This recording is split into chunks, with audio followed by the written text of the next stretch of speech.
a time in a far forgotten wood, there was a vast legend that all understood. If one touched the bright moon high in the sky, it would grant great power, but not to all who try. If a creature was clever with courage and might, the power could be harnessed, if the attempt was just right. Failure was common. Very few could succeed, as many of them were driven solely by greed. Those trying to capture the moon for their gain would meet its wrath and suffer its pain. The myth of the moon is still but a mystery, one left untouched for all of history.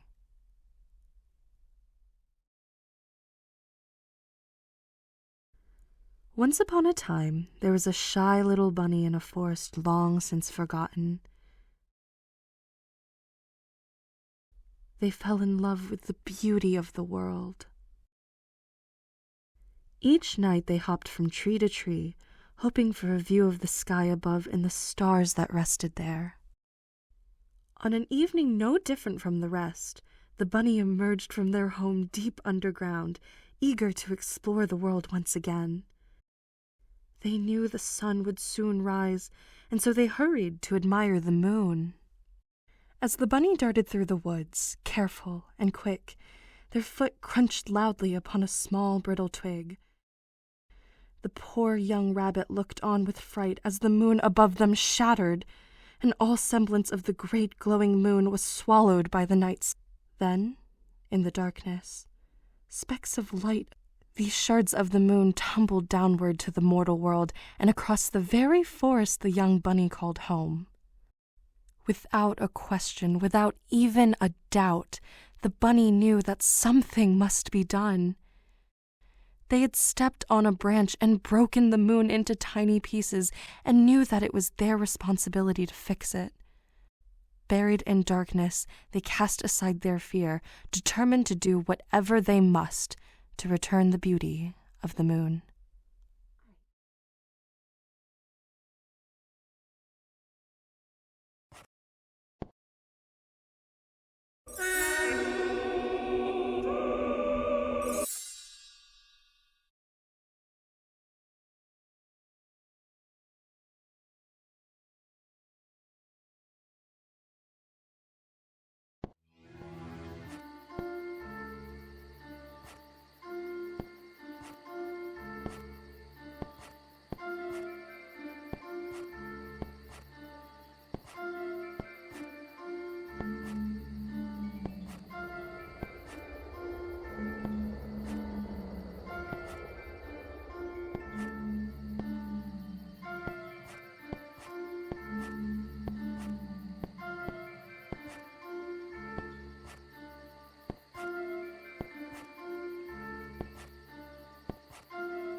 The first constellation was the foolish fox, whose tragic flaw was thinking inside the box.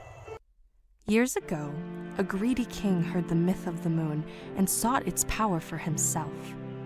He called upon the fox, a loyal member of his royal court, to venture into the great beyond and retrieve it. The fox barreled his way through the forest, paws creaking and cracking over the dense thicket floor. His mission? A journey to the place where the sky ceases to roam and return with the jewel of the night sky. After days of travel that saw his sharp claws worn to mere pebbles on the rock, he arrived at the horizon. The sun tucked itself to sleep, trading out with the moon which climbed steadily into the sky. The fox yipped and chased after the moon, jaws eager to clamp down on its pearly prize. But the foolhardy fox did not realize that the moon was not so easily won, and his jaws closed down on evening air. His leaps brought him no closer, and his feet eventually gave out under him. He fell to the ground, and he returned to the king, the moon still hanging in the far-off heights of night.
The wolf went wrong by being too wary, as they found the world around them far too scary.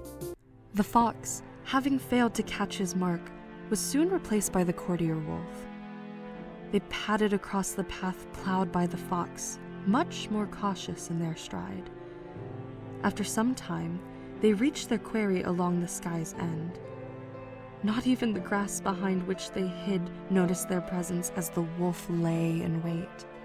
Soon the day's end came as well, the sun yawning and tagging out with the moon which began its faithful ascent into the sky. Ears and nostrils flaring, the wolf stood up, crouching as they prepared to pounce. but their paws hesitated, wary of whatever fate may wait them if they took chase. They stood poised in indecision as the moon crept further and further away until it was much too high for them to grasp. They let out a mournful howl that echoed across the night, reaching the moon and becoming swept up in its orbit. The wolf, too, had failed in their mission.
brutal bear's method was always to fight, unaware that violence could never be right.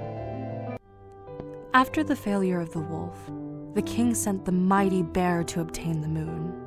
The king had begun to lose patience with his court, but knew that the bear would use all of her strength. As the day's sun wore away, she set out from the castle, traveling through the vast forest towards the horizon. The amber sky faded to inky black, and still she traveled onwards. She lumbered towards the setting moon, beady eyes focused on her target. The bear waited until the moon hung low in the sky, and then reared up, reaching as high as she could. Her vicious claws slashed skyward, thrashing at the moon to no avail. She brought down her paws with all her might in a powerful stomp, but still, the moon refused to fall. Defeated, the bear had to return to the king empty-handed.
stretched from his beak to his wings, fully convinced he was the best of kings.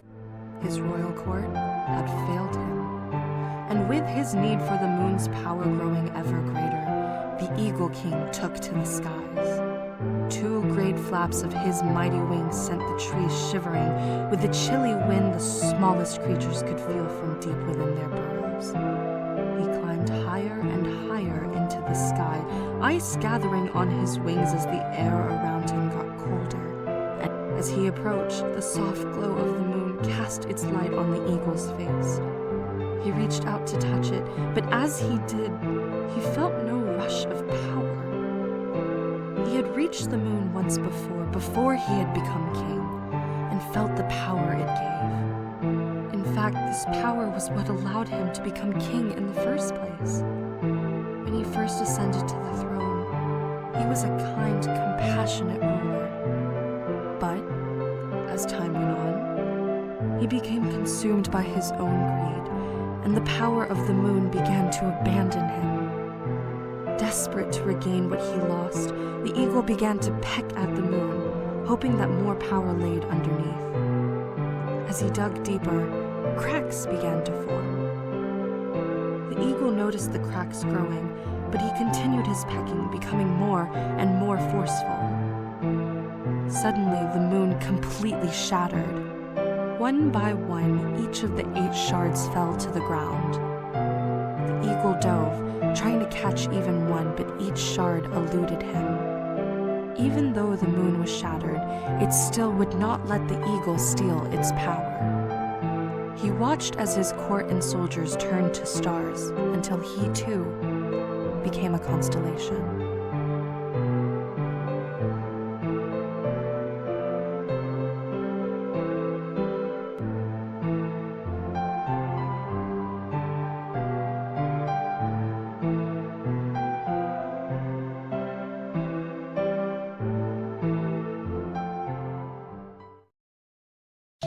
The brave little bunny, their journey complete, was rewarded at last for their marvelous feat. For through them, though they were incredibly shy, the moon was brought back to its home in the sky. But their strength did not come from their brawn nor their size. In fact, something different allowed them to rise. The bunny was kind, quite loyal and smart, and above all else had a brave little heart. So this tale of the bunny, moon, and stars is told o'er campfires from near and far, shared in the kingdom among dances and songs, under the bright moon, back where it belongs. And thus, the little bunny defeated the great eagle king who had so coveted the moon's power. From him, they took the last shard of the shattered moon and climbed to the very top of the castle spire. There they untied their bag and took out all 8 of the glowing fragments. The fragments shimmered and twinkled, light dancing across their dusty surfaces. The bunny marveled at their beauty and gazed up at the twilight sky. "Here," thought the little bunny, "this is for you. It doesn't belong to me and should never belong to any one creature." Ever so gently, the bunny held up each fragment and watched as they floated, one by one, up towards the sky. The shards spun and twirled around each other, rising above the little bunny, above the old evergreen trees and the vast castle towers. A bright light flashed through the sky, and as the bunny looked upwards, they saw the moon had returned above. Gray-blue moonlight shone across the lands, illuminating all in its beauty as it once did years before, and as it would for years to come.